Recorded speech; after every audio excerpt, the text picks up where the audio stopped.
June 15, 2022, you're watching the Runner Report show on Fan Hub TF. I'm Joshua Potts. He's Aaron Potts. We're your favorite two black runners, and we're here to give you running news presented for and by the culture. We got a little bit of different setup today. We're in the same building right now, so might as well just do it on the camera. Yes, but sir. it's cool to be here. Let's just get into it. Yeah, 4 laps, 4 questions. Let's get it. You already know, with 4 laps to go, the 800 meters was crazy this weekend. We got to see firsthand at the Portland Track Festival. We were on the couch, Aaron, doing our thing. Zoo. You feel me? We saw Raven Rogers go out there and run a 1:59, an incredible performance. But all over, the women have been going crazy in the U.S., and especially those 3 women who were the 3 for the Olympics for USA last year in Rome. The Thing won the race in a 1:57.0, world leading time. Sheesh. And then Portland Track Festival in Oregon, Raven went out there, ran a 1:59, won the race. And then Ajay won at the New York Grand Prix. All big races for these 3 leading women who look like the favorites. Are we going to see the same U.S. team that we saw last year at the Olympics, at the World Championships, Aaron? It's crazy because we saw a Thing open up 1:57 like it was nothing. And just overall, the women's 8, like Nia Atkins, Allie Wilson, Olivia Baker, all of those women are running amazing, all running 1:58s now. Like the level has risen. But honestly, man, I can't imagine another team. I can't imagine a team without a Thing, without Raven, and without Ajay. Like, they are just so locked down, solid. And I mean, a Thing is the one with the least amount of experience, and she's the one I definitely cannot see losing. I cannot see her losing. But you're gonna tell me Ajay isn't gonna make a team? You're gonna tell me Raven, the Olympic silver medalist, is not gonna make a team? It's hard for me to say that. If any of them missed the team, it would be a major upset. Like, honestly, at this point, definitely with Kate Grace not opening up her season yet, or even she's gonna run yet. That's the only person that I could really see like breaking into that, or unless like Sabrina Sutherland has a really big day, or like Allie Wilson or Nia Atkins. But also on the men's 800 meter side, we've seen a lot of great races, and we got to see Derek Holdsworth go out there, got second place to Brandon McBride, but beat a big name in Isaiah Harris in the US ranks with a 1:45 as well. And then at the NCAA championships, Brandon Miller got 3rd place at the NCAAs with a 1:45, a big performance in him. Then Bryce Hoppel won the New York Grand Prix in a 1:45 low. No one in the US men's side has broken 1:45 yet. But so it's really just making it look like, to me, that I don't really know who's the team's going to be at the moment, to be honest. This one is a little bit harder to pick. Donovan's the world champion, so he has the bye. Yeah. But what all these 1:45s tell me, though, is that, at least from when you look at it from the pro end, they're ready. Because I even think last year, no one was really running that crazy, and then all of a sudden, no one expected Clayton Murphy to run 1:43. Isaiah Jewett ran crazy at NCAAs, but no one expected Clayton Murphy to run 1:43. So, like, these 1:45s just tell me that everyone is ready to run 1:44. Possibly we may even see a 1:43. But my team still, like, my picks are boring. You know, I usually have these hot takes for y'all. My picks are boring today, and maybe I'm biased, you know, but I still think I'm going with Isaiah Harris is gonna make it, Clayton Murphy, and Bryce Hoppel. Bryce Hoppel, to me, is always very consistent. Remember when he went on that winning streak a couple years ago? 22 straight 800 wins. Clayton Murphy, Mr. Clutch. You know, you bet against him, you usually get in trouble. You know what I'm saying? And then Isaiah Harris was just on the pod, but no, I'm just kidding. Isaiah, then it's the battle of the Isaiahs for me. Isaiah Harris and Isaiah Jewett. But all in all, I'm going with experience with this one, with Isaiah Harris. He was running really good indoor. He ran a really good 600 against Donovan as well. I like. And his story coming back from the hamstring, and he's already back at 1:45, his second race back. And for me, watching that race, it was just about positioning. I think that he went like I think he went around like 200, 250 go, and he just wasn't in the best spot and kind of got stuck there. But in the championship race, Isaiah Jewett is going to go out at 50 point. Yeah, I think it's going to come down to those three, most definitely. Isaiah Jewett as well. I'm really hyped off of Derek Holdsworth. We got to interview him, do like a recording for Tracklandia when we were out there. So it's definitely going to be interesting. It's up in the air, but those three are definitely looking like, that's kind of secure, but a little bit. The 800 is unpredictable. It's very unpredictable. And what ended up being super unpredictable this past weekend, what we've been talking about for a long time, was NCAA championships, bro. With 3 laps to go, there's so much that we could talk about from NCAAs. We could cover the whole episode. You may want that, but we're not going to do that. There's a lot of other stuff to talk about in the running world. But I got to ask you, Aaron, what changed your mind? Who changed your mind this past weekend after the NCAA championships? Was it a big performance, something else, or anything? What changed your mind after you seen this past weekend at NCAAs? You know what? I was going to say Abby Steiner, but I'm going to say something else, man. I'm going to say something else. This guy's switching up the whole rundown. I'm going to switch it up right now. And people are going to be mad at me for saying this, but okay. Go ahead. NAU changed my mind, okay? NAU changed my mind. I love NAU. Abdi Hamid, first guest ever. You know what I mean? Yeah. I love the Youngs. I love them, man. But because I love them, I'm always disappointed and mad when I don't see them win in the outdoors, man. And I don't know, man. I don't know. They are a cross-country school. They are a cross-country school. But I always feel like, you know, Cooper Tier outkicked Luis, you know, last year. This year, Abdi Hamid, he didn't take away the 10K. Dylan Jacobs upset him. Nico got Young. Nico Young got third. That's amazing. That's amazing. But I feel like I hold NAU to this top standard, and they kind of change. I don't think they're out. I know they're not a track school, but I don't know if they ever gonna be. I don't know. That's what that was the most shocking thing to me. This is the thing, though. That was the most shocking thing to me. You're saying this, and literally, like last year, remember I was talking about one thing about NAU. I was telling Mike Smith, you're getting these cross country things. I need to see you win on the track. I think the indoor title that Abdi Hamid got, 3,000 and 5,000, that solidified it for me. And then Jordy Beamish getting the mile, Andy Truard winning the indoors. But they never do it. Why don't they do it outdoor though? But why do they do it outdoor? I know. Third place is hard, bro. I know. Third place is hard. Third place is hard. But you're talking about people that got Cooper Tier got fourth at NCAAs. I mean, he got fourth at Oregon at the Olympic trials that year. That's what I'm saying, bro. Like they're right. Luis lost to Luis is just as good as him. He's just as good as him. Just as good. And on that day, Cooper Tier beat him. And before that, Luis beat him at the Sound Running meet. Like it just happens. Exactly, sometimes you just get beat. But it matters the time of the year that you get beat, though. True. That sometimes it's not a championship, sometimes it is. But I'm just saying, I don't think it hasn't changed. They haven't changed my mind. But that's what you feel. All I'm saying is what you feel. That's what he feels, not me.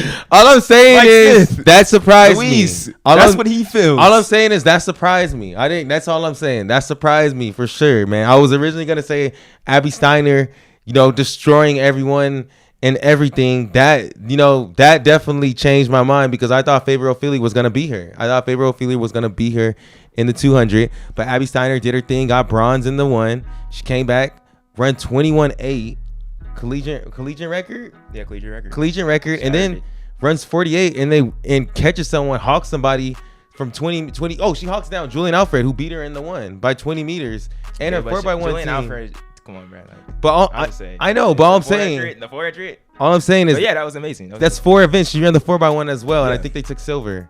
So I'm like, that changed my mind about Abby Steiner. Like, yo, this girl is like for real. You know what I mean? Like, it ain't just hype. Like, she's real, and she's more than likely gonna make this team.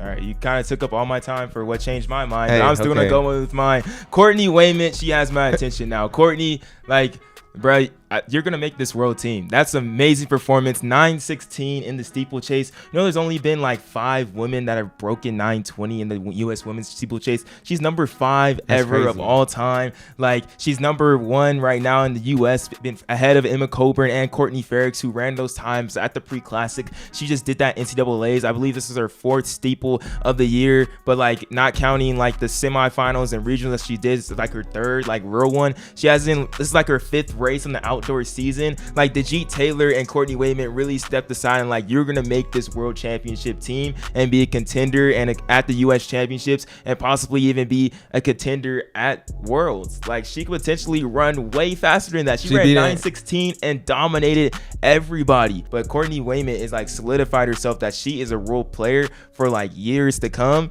And like, yeah, that was the amazing performance. And there's a lot of amazing performances, but what Courtney Wayment did was like something really dominated, but that won't get talked about so much because it's just a steeplechase. But that was very impressive. And the way that Courtney Ferricks and Emma Coburn are running right now too, she may challenge them for first place, but they always show up in the big moments too. But Courtney Wayment is a big star going forward. And I won't let you respond because you took a lot of my time, but 2 laps to go, bro. Addy Wiley from Indiana, Huntington North. She just graduated. She's gonna be a Colorado buff. But before that, she decided to run a 1600 last chance, I think at GVSU, and she went out there and ran a 4:26.16, which converts to a 4:27.73 full mile, which is a national record. That's crazy. Yeah, let that sink in for a second. She ran 4:26, 1600, 4:27 converted, but we still got a great mile high school matchups coming up. Juliette Whitaker versus Sadie Engelhardt is going to be at Brooks PR this weekend. Whitaker has ran 4:37. Engelhardt has ran 4:35. McDonald's also going to be in that race. She ran a 4:40 this year. Is this mile record vulnerable, Aaron? I mean, vulnerable this weekend? 4:28? I don't know. I didn't even think. I didn't know who Addy was, you know? Yeah. Before last weekend, like, I did not see somebody running 4:26. Especially not her, because I didn't even know who she was. And I don't know what's going on in the girls' mile and 800 this year. Yeah, it's I crazy. mean, throwing the boys' mile, the middle distance. The middle distance in high school is crazy. They're running closer and closer to pros. They're hitting more USA standards. I don't know if I see like Sadie and Juliette running sub 4:30. They're not, bro. To be honest, well, I'm not gonna say they're not, but it's gonna be crazy if they do. But I don't even know what to think about high schoolers no more, man. I don't know what they eating, what the water they drinking, but these middle distance high schoolers are different now. Something changed this year for sure.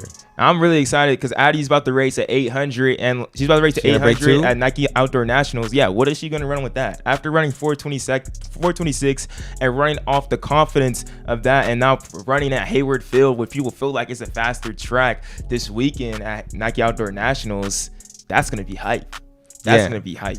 Yeah, and I mean, we're gonna be out there doing our thing too, and there is a lot of just top athletes that are gonna be racing there, and I mean, yeah, she got no attention the whole year, but this is really her time, and I wouldn't be surprised if we see her break too.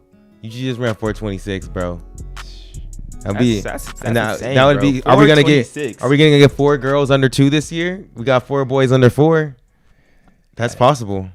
Hey, good luck, Addy. I hope so. We're gonna be rooting for you at Nike Outdoors this weekend. We'll be out there doing our thing too. We'll be going back to Eugene, back to Eugene. But this guy is going back to football that we're talking about next. Devon Allen, or I like to call him Devon. Now he went out there, ran a 1284 in the 110 hurdles to kick off the New York Grand Prix. Beat out Grant Holloway in his second 110 meter hurdle race of the year. Grant ran at 13:06, but it was the Devon Allen show, bro. That's number 3 all time ever, right behind Aries Merritt's 1280 and Grant Holloway's 1281 that he ran in the semifinals of the Olympic trials last year. My question for you, with our bell lap question with 1 lap to go, is Aries Merritt's world record going down this year? That 1280. Yeah, no, I definitely think it's going down, especially if our boy Devon, aka Devon Allen, is, you know, challenging Grant Holloway every race. Like, it may go down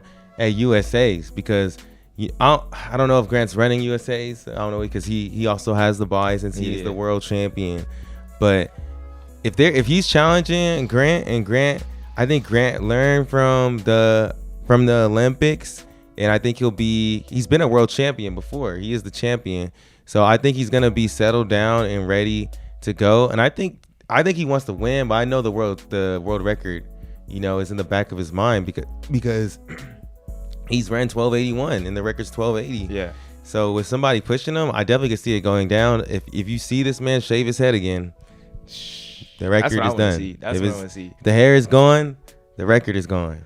And the thing I was thinking about too is that Devon Allen runs really well at Hayward Field. Just knowing that that's like his stadium at this point. This dude played football at Oregon. He ran track at Oregon. 2016, he won the Olympic trials to make it onto the Olympic team at Hayward Field. Like, he runs well there every single time. And now that Grant Holloway also runs really well at Hayward Field. I know he ran that 12.98 at Texas Relays when he called up his homies, but also last year's semifinals, Hayward Field, he ran out there and ran 12.81. So I think USA's potential of the world record going down there is definitely possible, even though that's only 2 weeks away for Grant Holloway. But he ran 13.06. That's basically his opener. I know he ran like 13.34 like in April, but 13.06, that was in April. Like, now it's June. Like, I wouldn't be surprised if like 2 weeks from now they're both challenging and running in the 12.8s. And I would say too, for Devon Allen, like, you know, this has been a part of his plan, you know what I mean? And I think he views himself as one of the best athletes in the world. And I think he wants to like leave a different type of legacy with like playing football and running track first and then going back into football and being great at football, winning a world championship and winning a Super Bowl. Like, I think he has like aspirations like that. So we're kind of seeing it come into fruition a little bit, and we'll see what happens when it's World Championship time. And with that too, like Devon Allen saying that he thinks he's one of the greatest, best athletes in the world. Like, I don't think that's not limiting just the track athlete. Like, you feel me? And I think for Grant Holloway, I think he believes that same thing. Yeah. So I really think it's going to be that iron sharpens iron this year. That world record's going down. We seen Grant when he had a rival with Robert. Yeah. You know what I mean? So he's used to having to battle against somebody. He's used to being challenged and being like beat, head to head, like being side by beat, side. having to come back and then going back and forth. So I don't think he's afraid of that at all. Yeah. Iron sharpens iron. 110-meter hurdle record going down this year. Addy Wiley is a beast. The 800-meter is crazy right now. And Courtney Wayment, Abby Steiner. I don't know what this dude NAU's take was. We don't need to go back to that, to be honest, bro. Hey man, just something to think about, man. You know, I know it's no hate. Just y'all don't think about that. Why we ain't winning outdoors, man? Come on, bro. That's my team. Hey, but we'll see y'all next week on the Running Report Show. Make sure you guys check out FanHub TF. Check out the app. Go get that right now. And we'll see y'all next week on the Running Report Show. Let's get it.